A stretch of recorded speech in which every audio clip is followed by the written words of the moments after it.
Richard Nash Show. Brought to you by the Club of Amsterdam. Well, good morning, Felix. It's a pleasure to see you again. And it's also a pleasure to participate in this recorded interview. Just for the record, my name is Professor Peter Cochrane. I'm with several universities in the UK as both a visitor and an academic member of staff.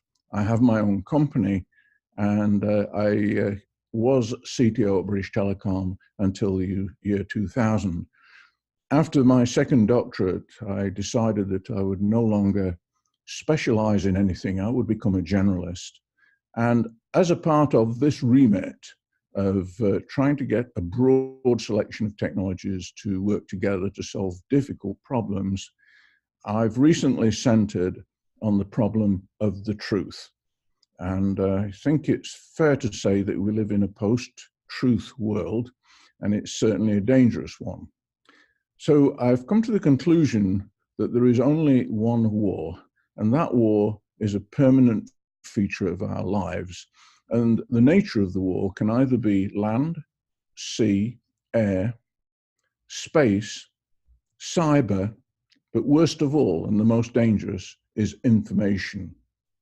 And so I have a project that I've christened the Truth Engine. There is now so much fake news and false information and a skewing of people's perception of both the political, technical, and other domains that people can no longer decide what the truth is.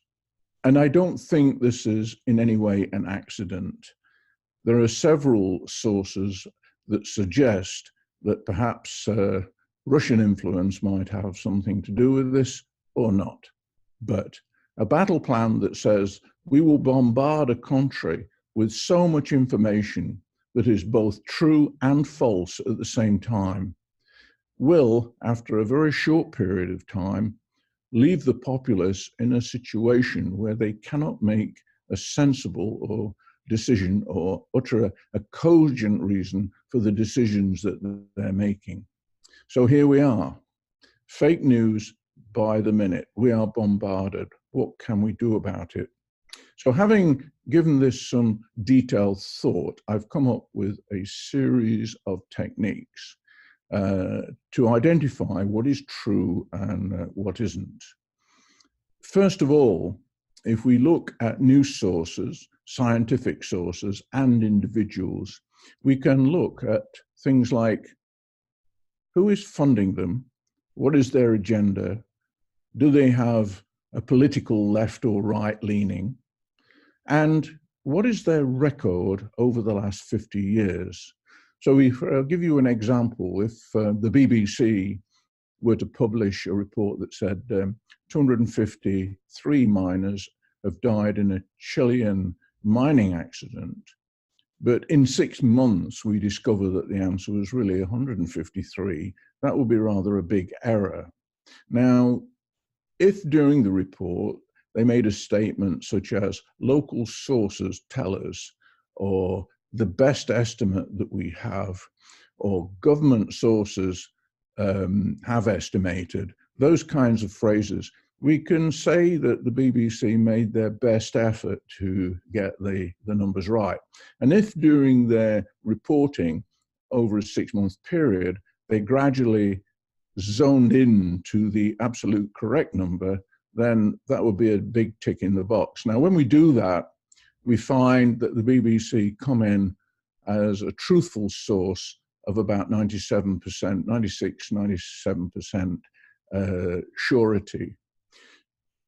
On the other hand, if we get something like the Daily Mail in the UK, which puts up a headline after the Chernobyl disaster, that 6 million people in Europe will probably die due to nuclear fallout, and then they do nothing to correct that estimate, and today we find that a total of 17 people have died, that is not only a gross error, they are guilty of not making any effort to correct that number. That is pure sensationalism.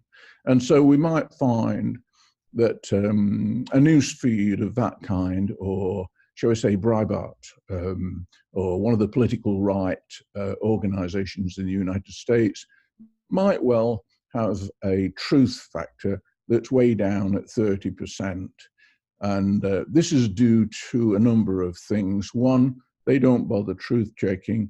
Two, they're probably not interested in validating anything. This is about sensationalism, or selling newspapers, or some kind of political agenda that's been funded by somebody or other that may or may not be visible.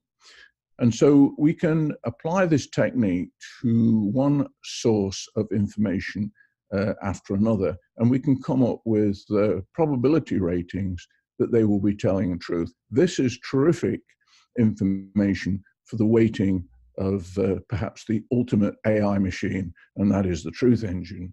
Now, on top of this, there are several other techniques. As of today, there are over 170 fact-checking organizations on the planet. Snopes is perhaps the best known, and they can be aggregated and added as a component for statements that are clearly documented and have already been judged over a period of time. So every statement can be checked against this 170 sources, or some percentage of them. Then comes another raft of interesting things. Just a few months ago, I was involved in a hackathon where we had 130 nations involved, about 42 teams, and they were given a week to put together some natural language processing software to see if it could detect a lie.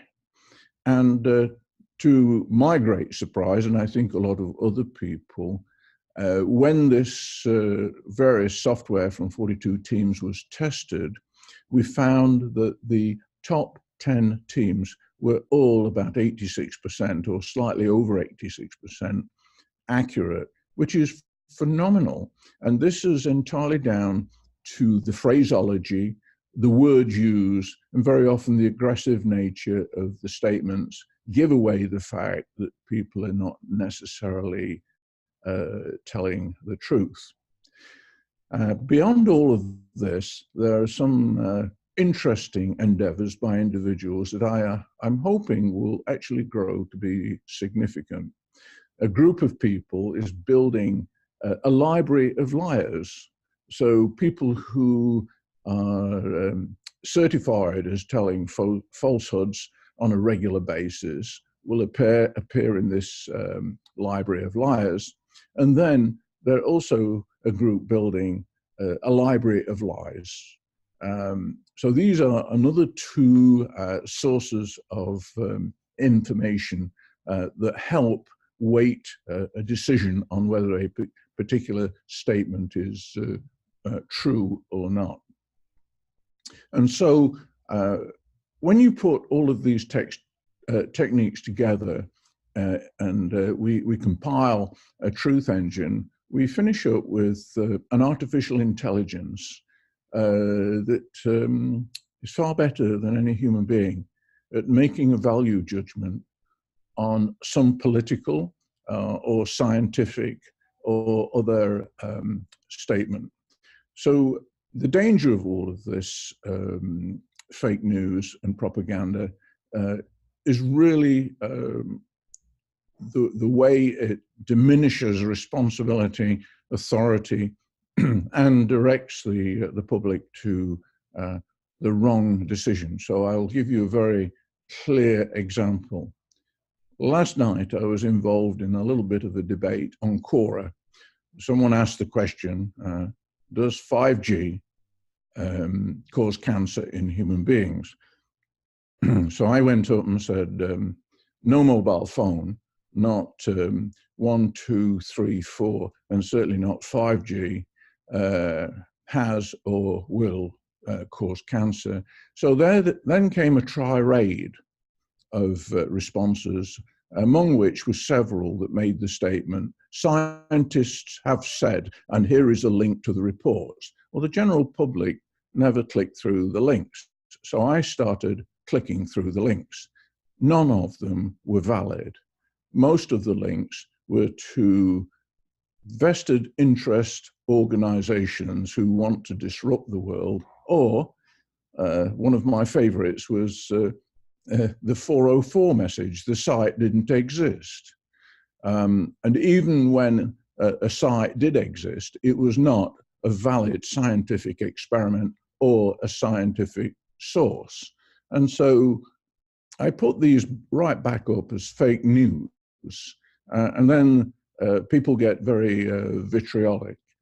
But I do not understand fully the purpose of some of these people, the political ones and the ones engaged in the information warfare. I do understand, but somebody in a kitchen on a laptop in Idaho putting up challenging statements like this just confuse the situation. And so my hope is that with the Truth Engine, we will be able to validate things and set the record straight. However, I'm not so naive as to think that the vast majority of the population will necessarily take any notice of all of this, because there is an appetite now for conspiracy theories. And the difficulty is this: a lie is so very easy to just believe. It takes absolutely no effort. But the truth is expensive. You have to think. You have to put effort in. And sadly, the decline of the education systems across the West see people more inclined to just take the lie and run with it. I always like that expression accredited to Mark Twain. A lie will run around the world twice whilst the truth is still putting its shoes on. That is what we're up against. And that is why I'm engaged in this project on the Truth Engine.